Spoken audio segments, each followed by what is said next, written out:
I'm back again with part 2, official part 2. I am uploading my other 2 videos now. So at the moment, I realized that last night when I was recording me sewing on the legs that it kind of split into 2 videos mid record. I don't know how that happened without me knowing. It did. So the first video is about maybe 31 to maybe 34 minutes, and then the second video is about 4 minutes. So I'm gonna try and keep this one a little shorter. Okay, so I see I have about maybe 20 minutes or so of record time, so I'm gonna try and make sure that it doesn't go past that. So as you guys can see here, I've already started to sew on the arms, or one side of the arm for my Green Lantern costume. Just to give you a quick visual of the legs sewn on, here it is. This is the pelvic area again, sorry. So last night when I was sewing on, this was the side that I sewed on first. When I was sewing this on around here or so, it wasn't looking too clean. It was looking a little clumped up and just it just wasn't looking too good. So I went in and about here, somewhere around here is where I undid the stitch using my seam ripper.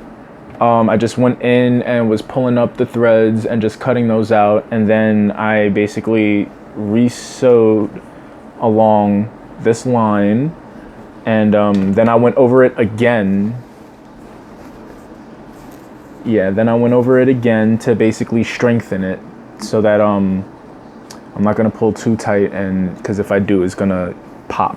But I went over it to strengthen the seam, and now it looks pretty good. Like up close, I can't get too close because as you can see, I started sewing, so it's kind of in there. But you can, like, if I pull, you guys can probably see a little bit of green in there, the green thread.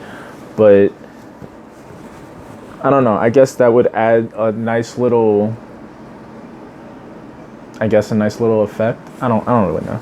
But I have both legs sewn on. I finished this one a few hours ago, and then I finished this side. Again, this side isn't too clean, but there's really nothing I can do about it now. It's sewn in I went over it twice, so that's already sewn in. I can't do anything about that. But yeah, the legs are sewn on, and like I said yesterday, to make sure that underneath where you're sewing is clear, like make sure that you're pulling your excess fabric on whichever side has the most fabric on. Make sure that you're pulling it so that it's all straight and neat underneath, that nothing else gets caught in your sewing. I wasn't paying attention earlier when I was sewing this side of the leg, so there's a V shape that's like right here is kind of going down. You guys can't really see it on camera because of, I guess, the material. It's not really showing up on camera, but like the holes where it was sewn in at is there, making a V shape. So that's gonna bug the hell out of me. But unless someone's face is like really right up in this area just looking, they're really not gonna see this from afar. So enough of me talking. Let me just get to the sew. So right here, I have like, you can probably see the white line. No, you really can't see. Damn. All right. Well, I have this black line right here to basically show me where the pattern is at, and then a white line on the outside for, I guess, seam allowance. But right now I have the pins on the black line, so I'm just gonna follow this black line until I get to here, bring this down, but I'm not there yet.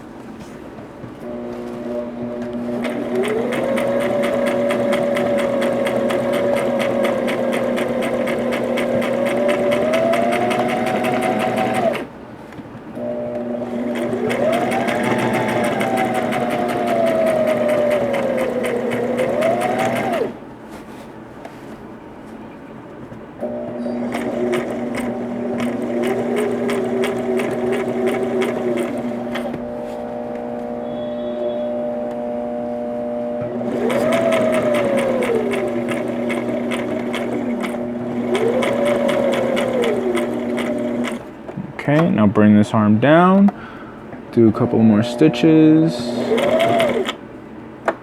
push it out. So what I like to do when I get to this part, as you just saw, if you noticed, it takes the machine, I guess, a few stitches to recognize that, okay, the switch was pushed, so instead of feeding in forward, I need to start feeding in backwards. So it'll stitch in place a few times until, I guess, whatever mechanism in here catches up with the switch, and then it starts feeding backwards. So now that I have sewn in the opposite direction a little bit, I'm repositioning the switch to its regular position, and I'm pushing it back up, and I'll just continue on.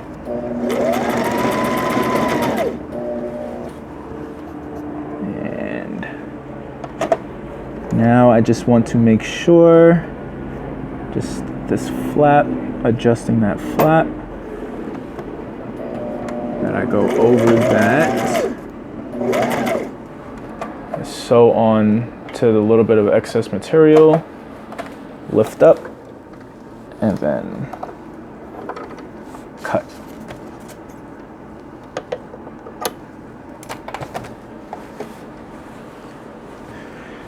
All right, so I did pretty well sewing right on that black line. I did pretty well. So there's always going to be some spots that are going to overlap, like how I mentioned yesterday, how I mentioned last night, that with when you're pinning pieces together, if one piece is longer than the other, you need to stretch that out as you're pinning it so that it all kind of falls, kind of lines up properly. There's always going to be some folds, or at least in my experience, there's always going to be some folds if there's one piece that's longer than the other.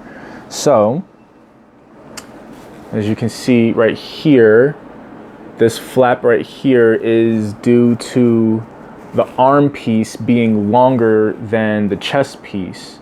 So it kind of, as it was pinned together, the fabric that's for the arm kind of scrunching up the fabric for the green. Oh, and this scrunched up a lot. It was hiding this pin. All right, so just taking these out.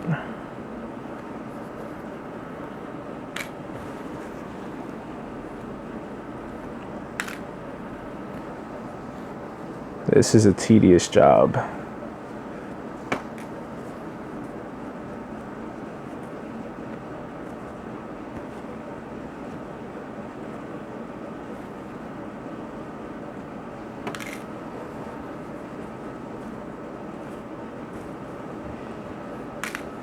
All right, now to unfold and see, look at that, that looks pretty good. It's nice and clean. You don't really see much scrunched up on this side. So yeah, I would say this is successful. So now, well, yeah, you can actually see that scrunch a little bit right up here, but you know what, that's fine. That's fine. So now what I'm gonna do is, you know what, I will flip this over and then just go over this side, you know, just along the green line. I'm gonna follow the stitch, insert the needle here, and then just follow along down to the bottom, making sure that nothing on the opposite side gets caught in the stitch, and just to strengthen this part. All right, so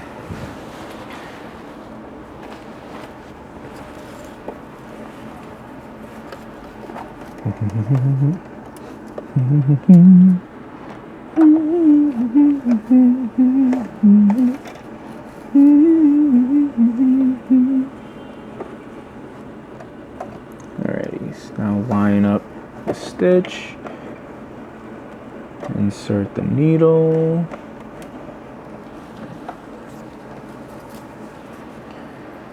making sure all extra material is out of the way underneath.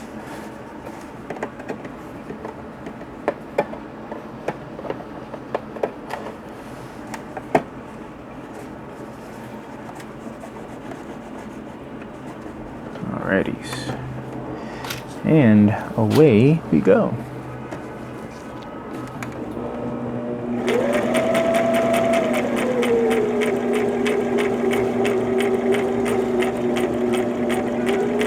I like to go nice and steady, you know, just to make sure that I don't have any ridges or any oblong stitching. I like to have nice, clean, straight lines. So, you know, more experienced sewers could, you know, zip through this within seconds. Me, I like to take my time making sure that it's nice and clean. So.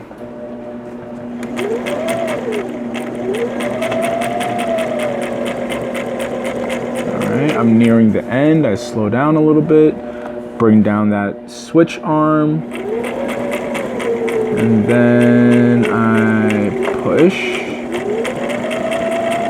locking that stitch, push again, lock it in some more, and then continue on, and I'm done.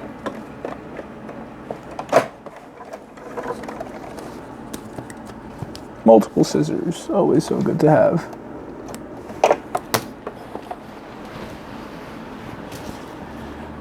All right, and there you have it. So now, both sides have green and black stitching. So you can see the green next to the black, and you can see, can't really see the black on here, but you can see the green. If you look real closely, you could probably see the black stitching also. But in doing that, adds more strength to the seam, and I really won't have to worry about much once everything is together and I'm wearing it. You know, I don't have to worry about a seam popping, hopefully. Don't quote me on that. That's a method. I don't know if I've seen that in a video on YouTube or not. I probably just came up with that idea on the fly, but yeah, hopefully that method works and, you know, it holds up fairly well. And if it does, then more than likely I'm probably going to go back on my first costume and then just double up on some of the stitching and try and fix it up, because I know some areas there's like really big overlaps, so it's like I don't really like that. Or I can just leave that as it is, and it's just like, okay, that was my first costume, this is what I messed up on here, this is my second costume, I bettered that. So, you know, you learn as you go. So with that being said, I'm gonna cut this video short. Yeah, you already know the deal. Like, subscribe, you know, share with your friends, your family. Comments, come on, I need those comments. I need these energies, both positive and negative. It's gonna help me out. So yeah, whatever ideas you may have, go for it. Fuck it, go full throttle. All right, laters.